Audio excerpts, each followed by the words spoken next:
Hello everyone, my name is Gurumurthy, Assistant Professor of Commerce, JFGC Magdi.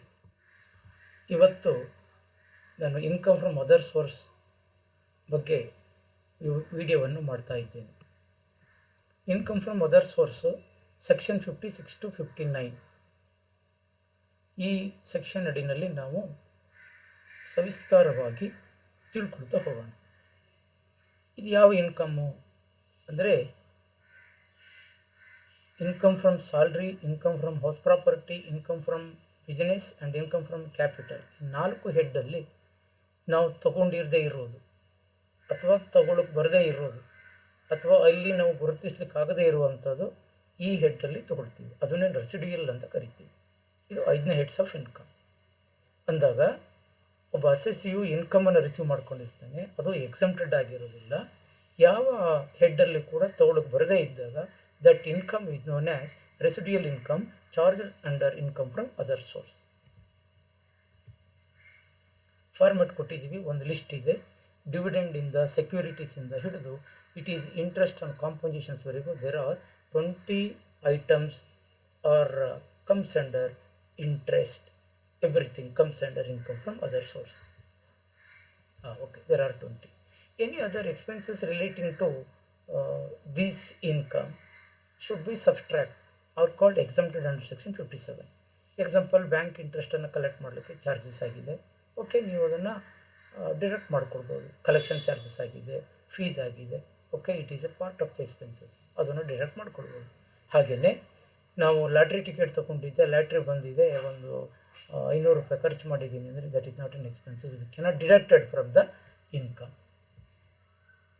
That is called total income from other source. Following exemptions are fully exempted income. ನೀವು already discuss ಮಾಡಿದ್ದೀವಿ, ಆದರೆ ಇನ್ನೊಂದು ಸರಿಯಾಗಿ ನಾವು ನಿಮಗೆ ಹೇಳಬೇಕು ಅಂತ ಹೇಳಿದ್ರೆ ಯಾವ್ಯಾವುದು ಎಕ್ಸಮ್ಟೆಡ್ ಆಗ್ತಾಯಿದೆ ಅಂದರೆ defence bond on gold 1980, then national saving certificate, post office saving certificate, post office cumulative deposits ಎಲ್ಲವೂ ಕೂಡ it is a exempted from income tax. It is all totally 29 items are they. That items ನೀವೇನಾದರೂ ಪ್ರಾಬ್ಲಮ್ಸಲ್ಲಿ ಕೊಟ್ಟಾಗ ಇದು exempted ಲಿಸ್ಟಲ್ಲಿ ಬಂದಿತ್ತು, ಇದು ಟ್ಯಾಕ್ಸಿಗೆ ಬರೋದಿಲ್ಲ ಅಂತ ಹೊರಗಡೆ ಇಡಬೇಕು. ರೇಟ್ ಆಫ್ TDS ಅಂತೇಳಿ ಅವ್ರು ಕೊಟ್ಟಿರ್ತಾರೆ.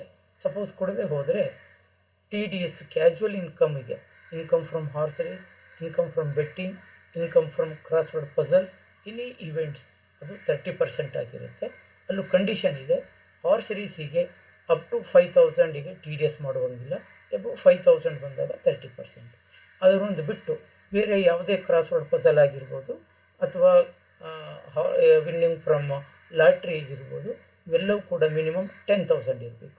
10,000 ಇದ್ದಾಗ TDS ಮಾಡೋವಾಗಿಲ್ಲ. ಎಬೋ 10,000 ಇದ್ದಾಗ ನಾವು 30% TDSಗೆ ಹೋಗ್ತೀವಿ. ಇದೇ ರೀತಿಯಲ್ಲಿ ಕಮಿಷನ್ಸ್ ಬರುತ್ತೆ. ಅವು ಕಮಿಷನ್ ಅಂದಾಗ ಕೆಲವು ಸಂದರ್ಭದಲ್ಲಿ commission sale of lottery ticket ಭಾಳ ಏನೋ ಒಂದು 1,000 ರೂಪಾಯಿ ಅಷ್ಟು ಇನ್ಕಮ್ ಬಂದಿದೆ ಅಂದರೆ TDS ಮಾಡೋ ಅವಶ್ಯಕತೆ ಇರೋದಿಲ್ಲ. ಎಬೋ 1,000 ಅಂತ ಬಂದಿದರೆ ಅದಕ್ಕೆ 10% TDS ಆಗಬೇಕಾಗುತ್ತೆ. Other then this commission is 5,000, 10%. Taxable income of gift. ನಾನು ನಿಮಗೆ ಹೇಳಿದ ಹಾಗೆ ಗಿಫ್ಟ್ ಈಸ್ ಎ ಎಕ್ಸಮ್ಟೆಡ್ ಯಾವಾಗ ಅಪ್ ಟು 50,000ವರೆಗೂ ನಿಮ್ಮ ನಾನ್ ರಿಲೇಟಿವ್ಸ್ ಅಂದರೆ ಫ್ರೆಂಡ್ಸ್ ಏನಾದ್ರು ಕೊಟ್ಟಿದ್ದಾರೆ. ಅಪ್ ಟು 50,000 ಅಂದರೆ 49,000 ಗಿಫ್ಟ್ ಬಂದಿದೆ ನಮ್ಮ ಫ್ರೆಂಡಿಂದ, ಒಂದು ರಿಫ್ರಿಜರೇಟರ್ ಬಂದಿದೆ, ಇಲ್ಲ ವಾಚ್ ಬಂದಿದೆ ಅಥವಾ ಇನ್ನೇನೋ ಬಂದಿದೆ, ಅದು 50,000ಕ್ಕಿಂತ ಒಳಗಡೆ ಇದ್ದರೆ ಇಟ್ ಈಸ್ ಎಕ್ಸಮ್ಟೆಡ್. ಆ ಗಿಫ್ಟು 50,000ಕ್ಕಿಂತ ಜಾಸ್ತಿ ಇದ್ದರೆ 1,00,000 ರೂಪಾಯಿದೋ, ಒಂದು 70,000 ರೂಪಾಯಿದೋ ಅಥವಾ 1,00,000 ರೂಪಾಯಿದೋ ಯಾವುದೋ ಒಂದು ಐಟಮ್ ಬಂದಿದೆ ಅಥವಾ ಅಮೌಂಟ್ ರೂಪದಲ್ಲಿ ಬಂದಿದ್ದರೆ it is entire amount is taxable. Gift from relatives ಅಂದರೆ father, mother, spouse, brothers, sisters ಅಥವಾ ಸ್ಪೌಸ್, ಇವ್ರನ್ನ ಫ್ಯಾಮಿಲಿ ಅಂತ ಕರಿತೀವಿ. ಅವರು ಎಷ್ಟೇ ಅಮೌಂಟ್ ಆಫ್ ಗಿಫ್ಟ್ ಕೊಟ್ಟರು ಇಟ್ ಈಸ್ ಎ ಎಕ್ಸಮ್ಟೆಡ್. ಅದೇ ಕಸಿನ್ಸ್ ಅಂತ ಬಂದಾಗ it is not an exempted. Basic charges of ನಾನು ನೀವು ಹೇಳಿದೆ ಡಿವಿಡೆಂಡಿಂದ totally there are 20 items income from other ಸೋರ್ಸಸಲ್ಲಿ ಇತ್ತು. ಅದರಲ್ಲಿ ಡಿವಿಡೆಂಟ್ ಇನ್ಕಮನ್ನು ನಾವು ತಗೊಳ್ಳೋಣ. ಡಿವಿಡೆಂಟ್ ಇನ್ಕಮನ್ನು ನಾವು 3 ಭಾಗ ಆಗಿ ಮಾಡಿದ್ದೀವಿ. Dividend from Indian company, dividend received from foreign company dividend received from deemed to be an Indian company ಅಂತ. ನಾವು ಇಂಡಿಯನ್ ಕಂಪನಿ ಅಥವಾ ಡೊಮೆಸ್ಟಿಕ್ ಕಂಪನಿ ಅಂತ ಬಂದರೆ ಎಕ್ಸಮ್ಟೆಡ್ ಇದೆ, ಈ ವರ್ಷದವರೆಗೂ ಕೂಡ ಎಕ್ಸಮ್ಟ್ ಇದೆ. ಈ ವರ್ಷ ಅಂದರೆ ನಾವು 31 ಮಾತ್ರ, ನೀವು 2020 ಮಾತ್ರ ನಿಮಗೆ ಹೇಳ್ಕೊಡ್ತಾ ಇದ್ದೀವಿ, ಅಂದರೆ ಪ್ರೀವಿಯಸ್ ಇಯರ್ದು. ನೆಕ್ಸ್ಟ್ ಇಯರ್ ಅದು ಬೇರೆ ಆಗುತ್ತೆ. Totally dividend from domestic company is exempted, dividend from the foreign company is taxable, dividend it is a deemed dividend from the Indian company it is taxable. ಇನ್ನು ಸೆಕ್ಯೂರಿಟೀಸ್ ಅಂತ ತಗೊಂಡಾಗ ನಾವು securities ಕೂಡ ಎರಡು ರೀತಿಯಾಗಿ ಡಿವೈಡ್ ಮಾಡ್ಕೊಂಡಿದ್ದೀವಿ. ಒಂದು ಗೌರ್ಮೆಂಟ್ ಸೆಕ್ಯೂರಿಟಿ, ಎರಡನೇದು ಕಮರ್ಷಿಯಲ್ ಸೆಕ್ಯೂರಿಟಿ. ಸೆಕ್ಯೂರಿಟೀಸ್ ಅಂದರೆ ಏನಪ್ಪ ಅಂತ ಬಂದಾಗ ನಾನು ನಿಮಗೆ ಹಿಂದೆ ಹೇಳಿದ್ದೆ, ಸೆಕ್ಯೂರಿಟೀಸ್ ಅಂದರೆ ಅಕ್ನಾಲೆಜ್ಮೆಂಟ್ ಆಫ್ ಡೆಟ್, ಅಂದರೆ ಒಂದು ಸೆಕ್ಯೂರಿಟಿ ತಗೊಳ್ಳೋದು. ಸಾಲ ಕೊಟ್ಟವನು, ಈಗ ನಾವು ಒಂದು ಆಟೋಕ್ಕೆ ಲೋನ್ ಕೊಡ್ತಾ ಇದ್ದೀವಿ ಅಂದರೆ ನಿನಗೆ ಯಾವ ಕೆಪಾಸಿಟಿ ಅಥವಾ ಯಾವ ಆಧಾರ ಕೊಡ್ತೀಯಪ್ಪ ಅಂತಾನೆ, ಅವನು ಗಾಡಿಯ ಡಾಕ್ಯುಮೆಂಟನ್ನು ಕೊಡ್ತಾನೆ, ದಟ್ ಈಸ್ ಎ ಸೆಕ್ಯೂರಿಟಿ. ಅಥವಾ ಮನೆ ಕಟ್ಟಬೇಕು, ನಮಗೆ ಲೋನ್ ಬೇಕು ಅಂದಾಗ ಅವ್ರು ಏನು ಕೇಳ್ತಾರೆ, ನೀವೆಲ್ಲ ಮನೆ ಡೀಟೇಲ್ಸ್ ಡಾಕ್ಯುಮೆಂಟನ್ನು ತನ್ನಿ ಅಂತಾರೆ ಒಂದು ಬ್ಯಾಂಕ್ನವರು, that is a known as security.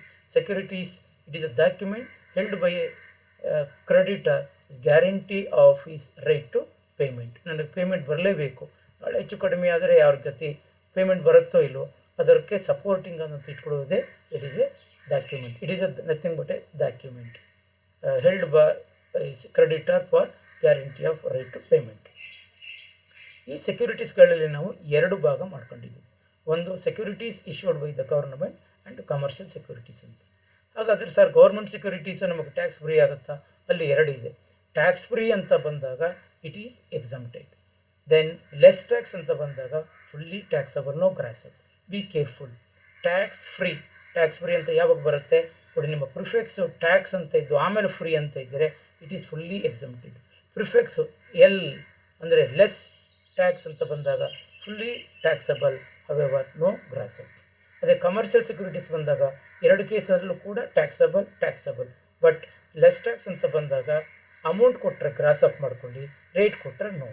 ಅಂದರೆ ಇಲ್ಲಿ ಸೆಕ್ಯೂರಿಟೀಸಲ್ಲಿ ಡಿವೈಡ್ ಮಾಡ್ಕೊಳ್ಳಿ ಎರಡು, ಒಂದು government securities, non government security. Tax free is exempted, other than tax free government securities is fully taxable, means less tax securities is taxable. ಹಾಗೆ commercial securities ಕೂಡ less tax, fully taxable, ನೀವು grasp ಮಾಡಬೇಕು. Tax free is fully taxable, ಅಂದರೆ ಎಲ್ಲ taxable ಆಗುತ್ತೆ. Only ಗೌರ್ಮೆಂಟಲ್ಲಿ tax free ಅಂತ ಬಂದಾಗ ಮಾತ್ರ ಎಕ್ಸಮ್ಟೆಡ್. ರೂಲ್ಸ್ ಗ್ರಾಸಪ್ಪನ್ನು ಹೇಳಿದ್ದೀವಿ, ಥಿಯರಿ. ಹಿಂದೆ ನಾನು ನಿಮಗೆ ಅದೇ 10% 30% ಇದ್ದಾಗ ಅದನ್ನು ಗ್ರಾಸಪ್ ಮಾಡಬೇಕು. ಪ್ರಾಬ್ಲಮ್ಸಲ್ಲಿ ಡಿಸ್ಕಸ್ ಮಾಡ್ಕೊಂಡು ಹೋಗೋಣ. TDS ಮಾಡಬಾರ್ದು ಅನ್ನೋದು ಇಲ್ಲಿದೆ ನೋಡಿ. Interest on individual in case of ಏನಾದರೂ ಪೋಸ್ಟ್ ಆಫೀಸ್ ಸೇವಿಂಗ್ಸು ಅಥವಾ ಚೆಕ್ ಇದ್ದರೆ ನಾಟ್ ಎಕ್ಸೀಡಿಂಗ್ 5,000 ಇದ್ದಾಗ ಅದು TDS ಮಾಡಲಿಕ್ಕಿಲ್ಲ. ಸಾಮಾನ್ಯ ಬ್ಯಾಂಕ್ಗಳಲ್ಲಿ 10,000ವರೆಗೂ ಕೂಡ ಅವರು TDS ಮಾಡೋದಿಲ್ಲ. 10,000 ಕ್ರಾಸ್ ಆದರೆ ಮಾತ್ರ TDS ಅನ್ನು ಮಾಡ್ತಾರೆ, unless we are not submit 15G and 15H. Bond wash transactions ಹೇಳಿದೆ. ಯಾರು ಅಂದರೆ ಇದು ಆ್ಯಕ್ಚುಲಿ ಇಟ್ ಈಸ್ ಇನ್ಕಮ್ ಟ್ಯಾಕ್ಸಿಗೆ ಪ್ರೂವ್ ಆಗಿದ್ರೆ ಇದು ಏನಾದರೂ ಇಲ್ಲಿಗಲ್ ಮಾಡಿದ್ದಾರೆ ಅಂದರೆ ಅದು ಟ್ಯಾಕ್ಸಬಲ್ ಆಗುತ್ತೆ, ಮುಂದಿನ ಲೀಗಲ್ ಕಾನ್ಸಿಕ್ವೆನ್ಸನ್ನು ಫೇಸ್ ಮಾಡಬೇಕಾಗುತ್ತೆ. ಬಾಂಡ್ ವಾಶ್ ಟ್ರಾನ್ಸಾಕ್ಷನ್ ಏನು ಅಂದರೆ ಹೈಯರ್ ಇನ್ಕಮ್, ಅವನು ಹೈಯರ್ ಇನ್ಕಮ್ ಇರುತ್ತೆ, ಅವನು ಒಂದು 2.5 ಲಕ್ಷ ರೂಪಾಯಿ ಅಷ್ಟು ಇಂಟ್ರೆಸ್ಟು ಏನೇನೋ ಬರುತ್ತೆ ಅನ್ನೋ ಗೊತ್ತಿರುತ್ತದೆ.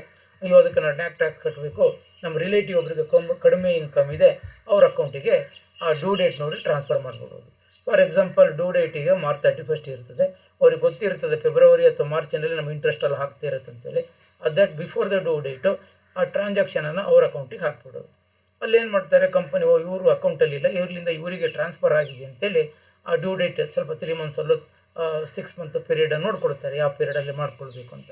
ಆವಾಗ ಅಷ್ಟು ಅವರ ಅಕೌಂಟಲ್ಲಿ ಇದ್ದಾಗ ಇಲ್ಲಿ ಅವರಿಗೆ ಟ್ಯಾಕ್ಸ್ ಬರೋದಿಲ್ಲ. ಡ್ಯೂ ಡೇಟ್ ಆದಮೇಲೆ ಅವ್ರ ಅಕೌಂಟಿಂದ ಈ ಬಾಂಡ್ಸನ್ನು ಪ್ಲಸ್ ಇಂಟ್ರೆಸ್ಟನ್ನು ಎರಡು ಕೂಡ ಟ್ರಾನ್ಸ್ಫರ್ ಮಾಡ್ಕೊಳ್ತಿದ್ದೀರಾ. It is a called bond wash transactions. Means higher income group person sell ಈ securities to the lower income or another person which is a less income just before the record date or the due date.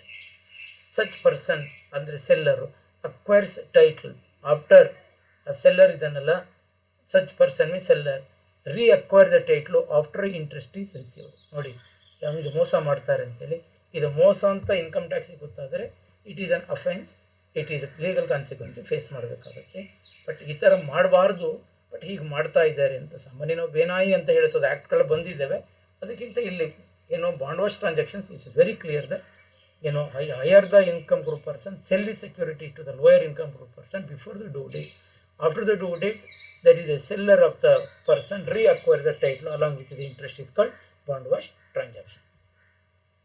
Bank interest ಮತ್ತು casual income ಬಗ್ಗೆ ನಿಮಗೆ ಗೊತ್ತಿದೆ, ಹೇಳಿಬಿಟ್ಟಿದ್ದೀನಿ ನಾನು. Bank ಅವರು 10,000ಕ್ಕಿಂತ ಜಾಸ್ತಿ ಇದ್ದರೆ TDS ಮಾಡ್ತಾರೆ, unless you submitting 15G and 15H. Casual income ಯಾವುದು ಅಂದರೆ ಎಲ್ಲದೂ ಕೂಡ ಹೌದಾಗತ್ತಲ್ಲ, once in a life time, non ಅಥವಾ ನಾಟ್ ರೆಗ್ಯುಲರ್ ಇನ್ ನೇಚರ್.